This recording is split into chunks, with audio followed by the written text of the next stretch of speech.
ईश्वर अभिमुखी नहेले मनीष केबे भी निज भितर ईश्वरीय सत्ता को अनुभव करिपरिबो नाही। आ सेही सत्ता को अनुभव करिबा पई दरकार प्रगाढ़ विश्वास और भक्ति भाव।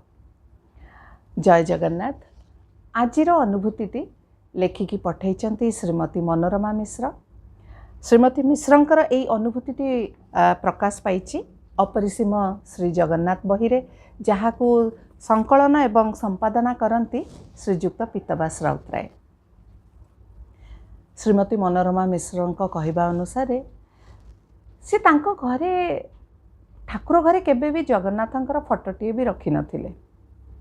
प्रत्येक ओडियांक परी जगन्नाथ प्रेमी समस्ते, किंतु कहीं के जाने से केबे निज ठाकुर घरे चतुर्धा मूर्तिंकर किछि भी रखिकी पूजा करू नथिले।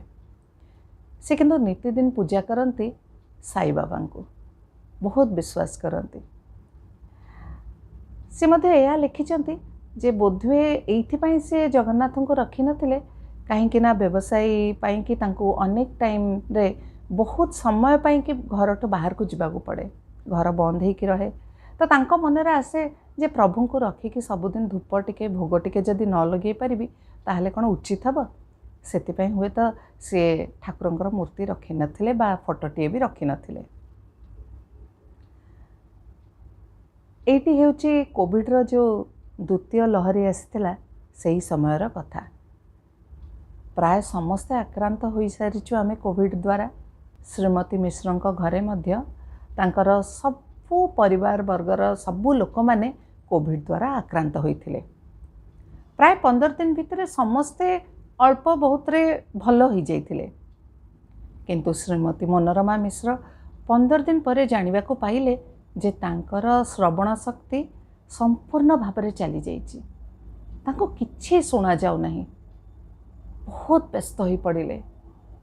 आपण माने थरे भाबिकी देखंतु, जो मनीष को सब किछि सुना जाउथिबो हठात जेतेबेले तार श्रवण शक्ति चल जिवो ताको किछि सुना जिवनी, ताको केते व्यस्त लागिवो, को प्रकार रो कष्ट से पाइबो ता से निजे बुझेई मध्य पारु नथांती।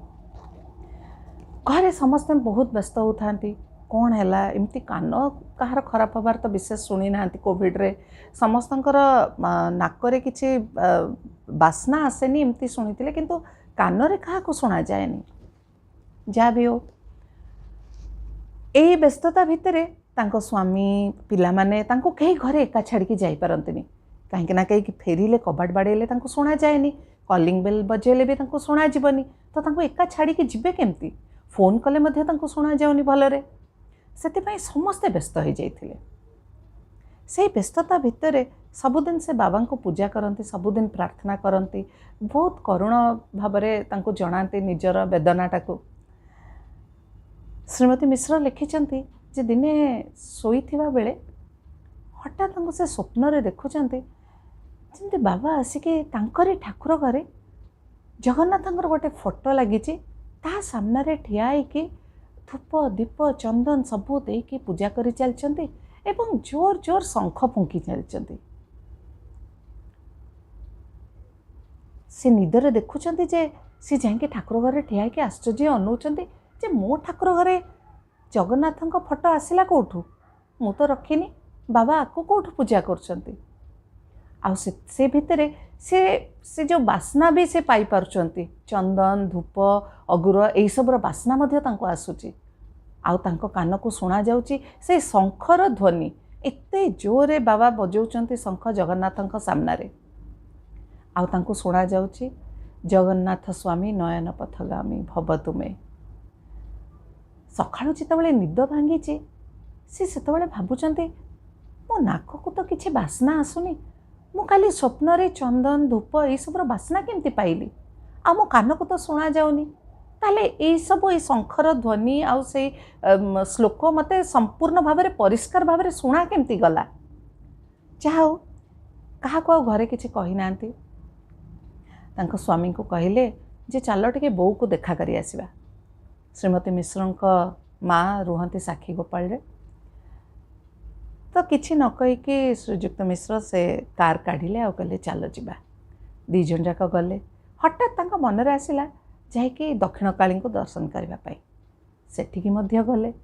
ସେଠୁ ବାହାରିଲା ପରେ ଶ୍ରୀମତୀ ମିଶ୍ରଙ୍କ ସ୍ୱାମୀ କହିଲେ ଆମେ ପଛକୁ ଫେରିବାନି, ଚାଲ ଆମେ ପୁରୀ ଯିବା, ଜଗନ୍ନାଥଙ୍କୁ ଦର୍ଶନ କରିକି ଆସିବା। ଶ୍ରୀମତୀ ମନୋରମା ମିଶ୍ର ଟିକେ ଆଶ୍ଚର୍ଯ୍ୟ ହେଇଗଲେ, କହିଲେ ମୋର ଏ ସ୍ୱପ୍ନ କଥା ତ କିଛି କାହାକୁ କହିନି, ଇଏ କେମିତି ହଠାତ୍ ପୁରୀ ଯିବା କଥା କହିଲେ। ଯାହା ହଉ ପୁରୀ ଗଲେ, କିନ୍ତୁ ଭାଗ୍ୟରେ ଆଉ କିଛି ଥିଲା, କାହିଁକି ନା କୋଭିଡ଼ ପରେ ସେ ଦ୍ୱିତୀୟ ଭ୍ୟାକ୍ସିନ୍ର ଡୋଜ୍ ଯେହେତୁ ନେଇନଥିଲେ ମନ୍ଦିର ଭିତରକୁ ଛାଡ଼ୁନଥିଲେ, ତ ସେ ବାହାରୁ ଠିଆ ହେଇକି ପତିତ ପାବନଙ୍କୁ ମନ ଖୋଲିକି 2 ଜଣ ଯାକ ଦର୍ଶନ କରିକି ଫେରିଲେ। ଫେରିଲା ବେଳକୁ ବଡ଼ଦାଣ୍ଡରେ ତାଙ୍କ ସ୍ୱାମୀ କହିଲେ ଚାଲ ଠାକୁରଙ୍କର ଗୋଟେ ଫଟୋ କିଣିକି ନେବା। ହଠାତ୍ ଶ୍ରୀମତୀ ମିଶ୍ରଙ୍କୁ ଲାଗିଲା ଇଏ କ'ଣ, କାଲି ମୁଁ ସ୍ୱପ୍ନରେ ଦେଖିଛି ବାବା ମୋ ଠାକୁର ଘରେ ଜଗନ୍ନାଥଙ୍କ ଫଟୋ ପୂଜା କରୁଛନ୍ତି, ଆଉ ଆଜି ମୁଁ ପୁରୀ ଆସୁଛି ଆଉ ପୁଣି ଫଟୋ କିଣିବା କଥା ମଧ୍ୟ ଉଠୁଛି। ଯାହା ହଉ ଗଲେ, ଅନେକ ଗୁଡ଼ିଏ ଫଟୋ ଭିତରୁ ବାଛିକିରି ଗୋଟିଏ ଫଟୋଟିଏ ନେଇକି ଆସିଲେ। ତାଙ୍କ ମାଆଙ୍କୁ ଦେଖା କରି ଘରକୁ ଫେରିଲେ। ତା ପରଦିନ ସକାଳୁ ଯେଉଁ ଡକ୍ଟରଙ୍କୁ ସେ ଦେଖାନ୍ତି ସେଇ ଡକ୍ଟରଙ୍କ ପାଖକୁ ଚେକଅପ୍ରେ ଯିବାର ଥିଲା। ଯାଇ ପହଞ୍ଚିଲେ ଡକ୍ଟରଙ୍କ ପାଖରେ। ଡକ୍ଟର ଦେଖିକି ମେଡ଼ିସିନ ସବୁ କିଛି ବଦଳେଇ ଦେଲେ, ଆଉ ହଠାତ୍ କହିଲେ ଆପଣ ଗୋଟେ କାମ କରନ୍ତୁ, ପ୍ରତ୍ୟେକ ଦିନ ଶଙ୍ଖ ଟିକେ ଫୁଙ୍କିଲେ ତାହେଲେ ଆପଣଙ୍କ କାନ ଫିଟିଯିବ ନିଶ୍ଚୟ। ଏଇ କଥାଟି ଶୁଣିକରି ଶ୍ରୀମତୀ ମିଶ୍ର ଲେଖିଛନ୍ତି ଯେ ତାଙ୍କ ରୋମ ଯେମିତି ଟାଙ୍କୁରି ଉଠିଲା। ତାଙ୍କୁ ପୁଣି ମନେ ପଡ଼ିଗଲା ତାଙ୍କ ସ୍ୱପ୍ନର କଥା, ଯେ ସେ ସ୍ୱପ୍ନରେ ବାରମ୍ବାର ଦେଖୁଥିଲେ ଯେ ବାବା ଠିଆ ହେଇକି ଜଗନ୍ନାଥଙ୍କ ସାମ୍ନାରେ ଶଙ୍ଖ ଫୁଙ୍କୁଛନ୍ତି। ଆଉ ସେତେବେଳେ ସେ ଭାବିଲେ ମୁଁ କାହିଁକି ଜାଣି ପୁରୀରୁ ଫଟୋଟି ଆଣିଲି, ଶଙ୍ଖଟେ ଆଣିପାରିଲିନି। ଏତିକି ଟିକେ ମୁଣ୍ଡରେ ବୁଦ୍ଧି ପଶିଲାନି। ଯାହା ହଉ ଘରକୁ ଆସିକି ସାଙ୍ଗେ ସାଙ୍ଗେ ଫେସବୁକ୍ ଦ୍ୱାରା ସେ ଜଣେ ତାଙ୍କର ପୁରୀର ଲୋକଙ୍କ ସାଙ୍ଗରେ ତାଙ୍କର ବନ୍ଧୁତା ବଢ଼ିଥିଲା, ତାଙ୍କୁ ସାନ ଭାଇ ଭଳି ଦେଖନ୍ତି, ତାଙ୍କୁ ଖବର ଦେଲେ। ଆଉ ସାଙ୍ଗେ ସାଙ୍ଗେ 4 ଘଣ୍ଟା ଭିତରେ ସେ ଗୋଟେ ବସ୍ରେ ଗୋଟେ ଭଲ ଶଙ୍ଖଟିଏ ପଠାଇଦେଲେ। ଶ୍ରୀମତୀ ମିଶ୍ର ଲେଖିଛନ୍ତି ବାରମ୍ବାର ଶଙ୍ଖ ଫୁଙ୍କିବା ପରେ ଅଳ୍ପ କିଛି ଦିନ ଭିତରେ ତାଙ୍କର ଶ୍ରବଣ ଶକ୍ତି ପୁଣି ଥରେ ଫେରି ଆସିଲା। ଆଶ୍ଚର୍ଯ୍ୟ ସତରେ। ଶ୍ରୀମତୀ ମିଶ୍ର ଲେଖିକି ଦେଇଛନ୍ତି ଯେ ଯେତେବେଳେ ମଣିଷ ତାର ସର୍ବସ୍ୱକୁ ବିଭୁ ପାଦ ତଳେ ସବୁ ସମର୍ପି ଦେଇଥାଏ, ସେତିକି ବେଳେ ବିଭୁ ତାଙ୍କ ବିଭୂତି ଢାଳି ଦେଇଥାନ୍ତି ଭକ୍ତ ଉପରେ। ବହୁତ ସୁନ୍ଦର ଅନୁଭୂତିଟିଏ ସତରେ, ମନକୁ ବହୁତ ଛୁଇଁଲା। ଆଶା କରୁଛି ଆପଣମାନଙ୍କୁ ମଧ୍ୟ ଭଲ ଲାଗିଥିବ। ମୋର ଅନୁଭୂତିଟି ସାରିବା ପୂର୍ବରୁ ମୁଁ ଏତିକି କହିବାକୁ ଚାହୁଁଛି ଯେ ବହୁତ ଜଣ ୟୁଟ୍ୟୁବରେ ମୋତେ ଲେଖୁଛନ୍ତି ଯେ ବହିଟି କେଉଁଠି ମିଳିବ। ଏହିସବୁ ବହିଗୁଡ଼ିକ ଯାହାକୁ ସଂକଳନ କରୁଛନ୍ତି ଶ୍ରୀଯୁକ୍ତ ପୀତବାସ ରାଉତରାୟ ଏବଂ ଅମୃତ ଅନୁଭବ, ଯାହାକୁ ଶ୍ରୀକାନ୍ତ ମହାନ୍ତି ସାର୍ ବି ସଂକଳନ କରୁଛନ୍ତି, ସେସବୁ ଭୁବନେଶ୍ୱରଠାରେ ଥିବା ଅନେକ ଗୁଡ଼ିଏ ଜାଗାରେ ମିଳୁଛି। ଅନଲାଇନ୍ ମଧ୍ୟ ଆମାଜନରେ ଏହି ବହି ମିଳୁଛି। ଆପଣମାନେ ଏହି ବହିଟି ଅନଲାଇନ୍ ମଗାଇ ପାରିବେ। ଆଜି ଏତିକି କହିକି ମୁଁ ରହିବି। ଯଦି ଏହି ଅନୁଭୂତି ସିରିଜ୍ ଆପଣଙ୍କୁ ଭଲ ଲାଗୁଛି ତେବେ ନିଶ୍ଚିନ୍ତ ଭାବରେ ମୋ ଚ୍ୟାନେଲକୁ ସବସ୍କ୍ରାଇବ୍ କରନ୍ତୁ, ବହୁତ ଜଣଙ୍କ ସାଙ୍ଗେ ସେୟାର କରନ୍ତୁ, ପ୍ରଭୁଙ୍କ ବିଷୟରେ ସମସ୍ତଙ୍କ ପାଖରେ ବାର୍ତ୍ତା ପହଞ୍ଚାନ୍ତୁ। ଏତିକି କହିକି ରହିବି। ଜୟ ଜଗନ୍ନାଥ।